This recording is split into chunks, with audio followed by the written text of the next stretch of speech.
فادخلی فی عبادی وادخلی جنتی فادخلی فی عبادی وادخلی جنتی، اے بندے داخل ہو جا میری جنتوں کی طرف۔ وَنَحْمَدُهُ وَنُصَلِّي عَلَىٰ رَسُولِهِ الْكَرِيمِ، اما بعد، اعوذ باللہ من الشیطان الرجیم، بسم اللہ الرحمن الرحیم۔ میرا آج کا موضوع هل يستوي الأعمى والبصیر، کیا اندھا اور بینا یعنی آنکھوں والا برابر ہو سکتے ہیں؟ قُل لَا أَقُولُ لَكُمْ عِندِي خَزَائِنُ اللَّهِ وَلَا أَعْلَمُ الْغَيْبَ وَلَا أَقُولُ لَكُمْ إِنِّي مَلَكٌ إِنْ أَتَّبِعُ إِلَّا مَا يُوحَىٰ إِلَيَّ قُلْ هَلْ يَسْتَوِي الْأَعْمَى وَالْبَصِيرُ أَفَلَا تَتَفَكَّرُونَ۔ آپ کہہ دیجئے کہ نہ تو میں تم سے یہ کہتا ہوں کہ میرے پاس اللہ کے خزانے ہیں، اور نہ میں غیب جانتا ہوں، اور نہ میں تم سے یہ کہتا ہوں کہ میں فرشتہ ہوں۔ میں تو صرف جو کچھ میرے پاس وحی آتی ہے اس کا اتباع کرتا ہوں۔ آپ کہہ دیجئے کہ اندھا اور بینا کہیں برابر ہو سکتا ہے؟ سو کیا تم غور نہیں کرتے؟ سورۃ الانعام آیت 50۔ اس آیت میں اللہ سبحانہ تعالیٰ اپنے نبی حضرت محمد صلی اللہ علیہ وآلہ وسلم سے فرما رہے ہیں کہ آپ انکار کرنے والوں سے کہہ دیجئے کہ میرے پاس اللہ کے خزانے بھی نہیں، جس سے مراد ہر طرح کی قدرت اور طاقت ہے، کہ میں تمہیں اللہ کے اذن و مشیت کے بغیر کوئی ایسا بڑا معجزہ صادر کر کے دکھا سکوں جیسا کہ تم چاہتے ہو، جسے دیکھ کر تمہیں میری صداقت کا یقین ہو جائے۔ میرے پاس غیب کا علم بھی نہیں کہ میں مستقبل میں پیش آنے والے حالات سے تمہیں مطلع کر دوں۔ مجھے فرشتہ ہونے کا دعویٰ بھی نہیں کہ تم مجھ سے ایسے خرق و عادات امور پر مجبور کرو جو انسانی طاقت سے بالا ہوں۔ میں تو صرف اس وحی کا پیرو ہوں جو مجھ پر نازل ہوتی ہے، اور اس میں حدیث بھی شامل ہے، جیسا کہ آپ صلی اللہ علیہ وآلہ وسلم نے فرمایا، الا انی اوتیت الکتاب ومثلہ معہ، خبردار مجھے کتاب کے ساتھ اس کی مثل بھی دیا گیا۔ یہ مثل حدیث رسول صلی اللہ علیہ وآلہ وسلم ہی ہے، یعنی حدیث کا علم جو آپ صلی اللہ علیہ وآلہ وسلم نے لوگوں کو سکھایا۔ مسند احمد و سنن ابی داؤد۔ نبوت اور ولایت کے لیے جوہلہ کے معیار۔ انبیاء کا اصل کام یہ ہوتا ہے کہ جو لوگ ایمان لائے ہیں انہیں جنت اور اللہ کے فضل و کرم اور اس کی رضامندی کی خوشخبریاں دیں، اور جو لوگ ان نبیوں کا یا اللہ کی آیات کا انکار کر دیں انہیں اللہ کے غضب اور دوزخ کی آگ سے ڈرائیں۔ مگر جاہل قسم کے لوگوں نے انبیاء اور خدا رسیدہ لوگوں کی صداقت جانچنے کے لیے کچھ الگ ہی معیار مقرر کر رکھے ہیں۔ وہ یہ چاہتے ہیں کہ ایسے لوگوں سے خرق و عادات و امور صادر ہوں، وہ کچھ معجزات یا کرامات انہیں دکھائیں، انہیں ان کے دل کا حال بتائیں، آئندہ پیش آنے والے حالات سے انہیں مطلع کریں، یعنی پیشن گوئیاں کریں۔ ان کی نظر کرم سے ایک گناہ گار فوراً ولی کے مقام پر پہنچ جائے، وغیرہ وغیرہ۔ یہ تو ایجابی معیار ہے، اور سلبی معیار یہ ہوتا ہے کہ ایک خدا رسیدہ انسان کو، یعنی ایک اللہ والے کو، اس انسان کو تارک دنیا ہونا چاہیے، یعنی اس کو دنیا کے معاملات سے کوئی غرض نہیں ہونی چاہیے، اور جو انسان نکاح کرتا ہے، کھاتا پیتا اور دنیا کی لذتوں سے لطف اندوز ہوتا ہے، وہ بھلا خدا رسیدہ یعنی اللہ والا کیسے کہلا سکتا ہے؟ وہ تو پھر ہم جیسا طالب دنیا ہی ہوا۔ اس آیت میں اللہ تعالیٰ نے ان کے اس احمقانہ نظریات کی تردید کرتے ہوئے آپ صلی اللہ علیہ وآلہ وسلم کی زبان مبارک سے کہلوایا کہ نہ تو میرے پاس اللہ کے خزانے ہیں کہ تمہارے منہ مانگے معجزات دکھا سکوں اور تمہاری حاجات کو فوراً پورا کر دیا کروں، نہ ہی میں غیب جانتا ہوں کہ تمہیں بتا سکوں کہ چوری فلاں چور نے فلاں وقت کی تھی، یا اس وقت تم اپنے دل میں کیا سوچ رہے ہو، اور میں فرشتہ بھی نہیں کہ مجھے کھانے پینے، چلنے پھرنے یا نکاح کی حاجت نہ ہو۔ میرے فرائض صرف یہ ہیں کہ ایمان لانے والوں کو خوشخبری دوں اور انکار کرنے والوں کو ڈراؤں، اور ہر حال میں اپنی یہ ذمہ داری نبھانے کی کوشش کروں۔ ایک نبی اور ایک عام آدمی میں فرق۔ ہاں، مجھ میں اور تم میں یہ فرق ضرور ہے کہ مجھ پر اللہ کی طرف سے وحی آتی ہے جس سے مجھے یقینی علم حاصل ہوتا ہے، اور بسا اوقات غیب کے پردے ہٹا کر مجھے مطلع بھی کر دیا جاتا ہے۔ یہ سب اللہ کے اذن سے ہوتا ہے، اور پھر میں اس وحی کے مطابق اس کے تمام احکام کی پیروی بھی کرتا ہوں۔ مجھ میں اور تم میں یہی فرق ہے۔ تمہارے نظریات کی بنیاد محض تمہارے گمان ہیں۔ تم نے سب کچھ خود ہی گھڑ رکھا ہے۔ کیا ایک یقینی علم رکھنے والا اور ایک محض گمان کے پیچھے چلنے والا کہیں دونوں ایک جیسے ہو سکتے ہیں؟ ایک روشنی کے پیچھے چل رہا ہے، دوسرا اندھیروں میں، کیا یہ برابر ہو سکتے ہیں؟ ایک آنکھیں رکھنے والا بینا شخص اور دوسرا نابینا جسے آنکھ سے کچھ نظر ہی نہیں آتا، کیا یہ دونوں شخص برابر ہو سکتے ہیں؟ یا ایک راہ پانے والا یعنی ہدایت یافتہ اور دوسرا گمراہ، ایک عالم اور دوسرا جاہل، کیا یہ دونوں برابر ہو سکتے ہیں؟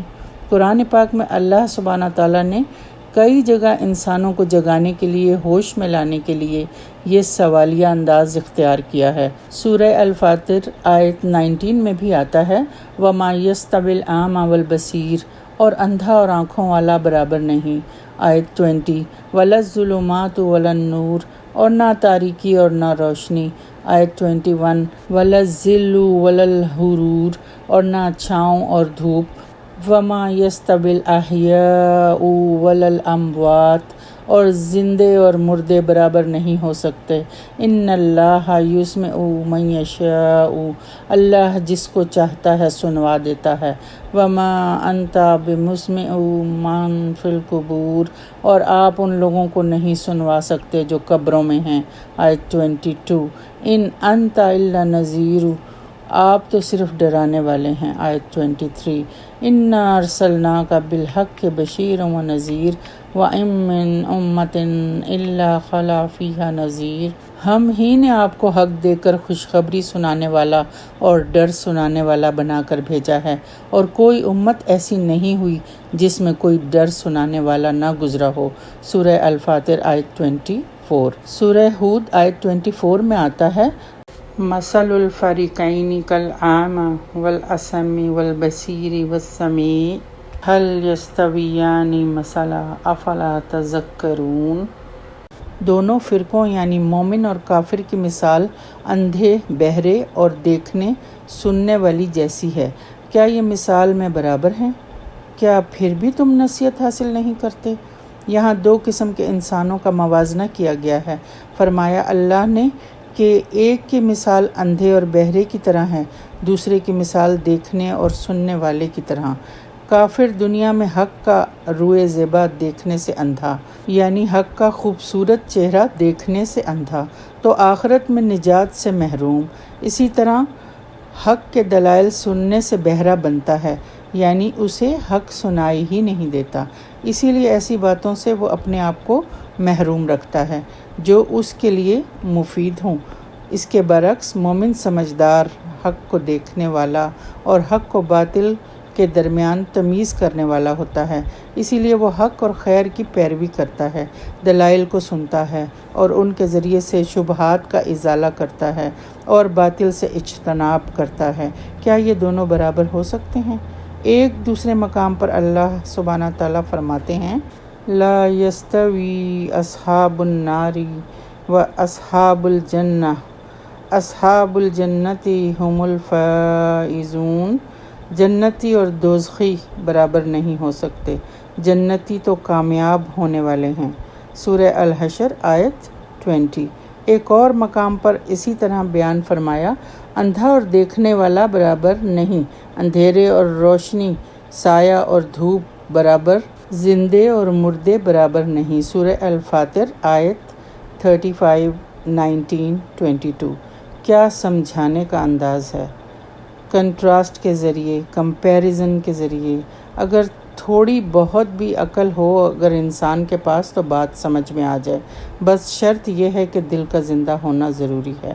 سورہ الانعام 36 میں فرمایا، انما یستجیب الذین یسمعون والموتى یبعثهم اللہ ثم الیہ یرجعون۔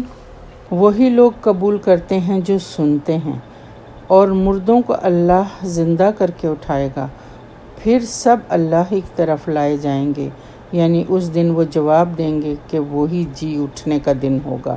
سورہ النمل آیت 80 میں آتا ہے، اِنَّكَ لَا تُسْمِعُ الْمَوْتَىٰ وَلَا تُسْمِعُ الصُّمَّ الدُّعَاءَ إِذَا وَلَّوْا مُدْبِرِينَ۔ بے شک نہ آپ مردوں کو سنوا سکتے ہیں اور نہ بہروں کو، جب کہ وہ پیٹھ پھیرے روح گرداں جا رہے ہوں۔ ان تمام آیات کا خلاصہ یہ ہے کہ ہم بھی صرف اپنے نام کے ساتھ لفظ مسلمان لگا کر بے فکر ہو کر نہ بیٹھ جائیں، اللہ تعالیٰ سے ہدایت کی دعا کرتے رہیں کہ وہ ہمارے دلوں کو زندہ رکھے کہ ہدایت لے سکیں، آنکھوں میں روشنی قائم رکھے کہ اچھے برے کی تمیز کر سکیں، کانوں سے اللہ کے کلام کو سن کر عبرت پکڑ سکیں، اپنے سوئے ہوئے دل کو جگا کر آخرت کے انجام سے باخبر کر سکیں۔ اسلام صرف نام کا نہیں، عمل کرنے کا نام ہے۔ اللہ ہم سب کو بینا یعنی دیکھنے اور سننے والا کر دے، خیر کو خود بھی لیں اور آگے بھی پہنچائیں۔ یہ کس قدر ڈرا دینے والی آیات ہیں کہ اللہ تعالیٰ نے قرآن پاک میں انسان کو خود ہی خبردار کر دیا ہے کہ دنیا میں زندگی بہت سوچ سمجھ کر گزارو۔ اللہ تعالیٰ نے تمہارے لیے جو ہدایت اور رہنمائی کے راستے دکھائے ہیں انہیں دیکھو اور اسی کے مطابق زندگی بسر کرو، ورنہ یہ دو مختلف راستے ہیں، ہدایت اور گمراہی، دونوں کا انجام ایک نہیں ہے، سچائی اور بدی ایک نہیں۔ جس طرح دو الگ راستے ایک نہیں ہو سکتے، بالکل اسی طرح آخرت میں بھی انجام ایک نہیں ہو سکتا۔ ہر روز اللہ تعالیٰ نئی صبح کے ساتھ ایک نیا موقع ہمیں دے رہا ہوتا ہے، ہر نیا دن ہمیں ایک نئی سوچ اور ایک نئی امید کی طرف لے کر جا رہا ہوتا ہے۔ اگر ہم چاہیں تو اپنے دل کو دوبارہ زندہ کر سکتے ہیں، اپنی آنکھیں کھول سکتے ہیں، اپنے لیے دعائیں کر سکتے ہیں۔ ہماری تاریخ میں کئی کردار ایسے گزرے ہیں جن کی زندگیاں ہی پلٹ گئیں قبول اسلام کے بعد۔ جب انہیں حق نظر آنے لگا تو پتھر دل پگھل گئے، پتھروں میں سے خیر پھوٹ پڑی، اور پھر اپنی زندگی میں ہی جنت کی بشارت سن کر گئے اس دنیا سے، جن میں سب سے بڑا نام حضرت عمر فاروق رضی اللہ تعالیٰ عنہ کا ہے۔ تو ضرورت اس بات کی ہے کہ ہم نے اپنے دل پر لگے تالے کھولنے ہیں، آنکھ سے وہ دیکھنا ہے جو ہمارا رب ہمیں دکھانا چاہتا ہے۔ اے اللہ ہمارے دل کو جگا دے اور روشنی سے منور کر دے، بے شک ہدایت دینے والا تو ہی ہے، غفلت کے اندھیروں سے نکال دے۔ وَاسْتَغْفِرُوا رَبَّكُمْ ثُمَّ تُوبُوا إِلَيْهِ إِنَّهُ رَبِّي رَحِيمٌ وَدُودٌ۔ اپنے رب سے معافی مانگو اور اس کی طرف پلٹ آؤ کہ بے شک میرا رب رحیم ہے اور اپنی مخلوق سے محبت رکھتا ہے۔ وآخر دعوانا ان الحمد للہ رب العالمین۔